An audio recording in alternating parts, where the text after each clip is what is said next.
विधानसभा उपाध्यक्ष नरहरी झिरवाळ साहेब यांनी मंत्रालयात उडी मारली, याच्यावर तुमचं मत काय? मी मागेही बोललो होतो की ही सगळी नौटंकी आहे.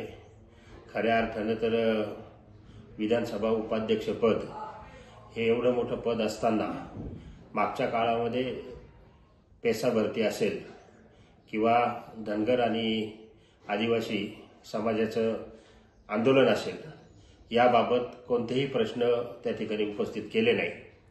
आणि आता मात्र निवडणुका डोळ्यासमोर ठेवून कुठंतरी लोकांचं लक्ष वेधण्यासाठी आणि जनतेची दिशाभूल करण्यासाठी हा केविलवाणा प्रयत्न त्या ठिकाणी केला आहे. त्यामधूनही फार काही साध्य झालं असं तुम्ही बघितलं असेल की आपल्याला काही दिसत नाही.